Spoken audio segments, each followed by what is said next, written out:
समझ रहे हैं, छोटा समझ रहे हैं। अगर परमेश्वर लग रहा है कि आपको कि परमेश्वर मेरे आसपास है या नहीं है, वो मेरी प्रार्थना को सुनेगा या नहीं सुनेगा, लेकिन याद रखना कि मेरी गवाही से आज आप आशीष पाने वाले हैं।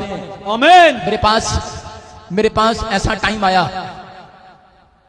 कि मैं आपको बता नहीं सकता कि ऐसी बात है कि मेरा दिमाग पागल हो गया।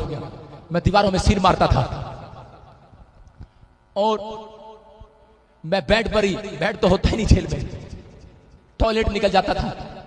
आपको बता रहा हूं, मुझे पता नहीं रहता था बाल मेरे कैसे हैं, दाढ़ी मेरी लंबी हो गई है, और जो मेरे पास बैठता था वो डरता था मुझसे। मैं किसी को भी मारने काटने की कोशिश करता था। आपको बता रहा हूं, मैं अपना मांस छील कर खुद खाने लग जाता था।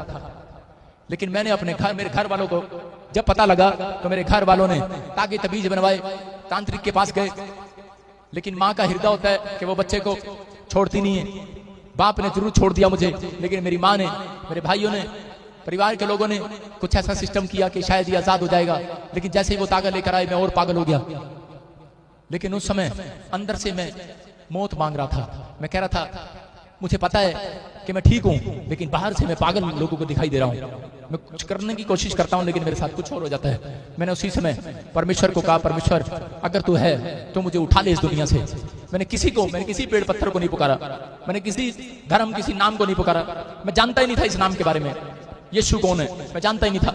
लेकिन मेरे को सिर्फ परमेश्वर ने, एक परमेश्वर का नाम कि हाँ वो कोई आसमान में बाप रहता है, तो मेरे मुंह से यही बात निकली थी कि जो तू तस्वीर में है इस आसमान में, अगर तू है तो मुझे दर्शन दे, नहीं तो आज रात के बाद मैं अपनी जिंदगी खत्म कर दूंगा। और मैंने फिनाइल की गोलियां भी पिसवाकर चाय वाले को 500 देकर, मैंने अपने दोस्तों को भी बोला, उन्होंने भी मेरे पास प्रोवाइड करा दिया था। मैं आपको बता रहा हूं कि ऐसी जगह में मैं चाय पीकर मरने वाला था, सुसाइड करने वाला था। लेकिन जैसे ही क्रिसमस आया तो जेल में वहां पर लोग सुसमाचार बांट रहे थे, और उन्होंने मुझे सुसमाचार दिया। मेरे हाथ में ये वचन आया, और जब मैंने बाइबल खोली तो उसमें लिखा था, तेरे माता पिता ने तुझे छोड़ दिया, लेकिन मैं तुझे कभी ना छोड़ूंगा, ना कभी धोखा दूंगा। हालेलुया।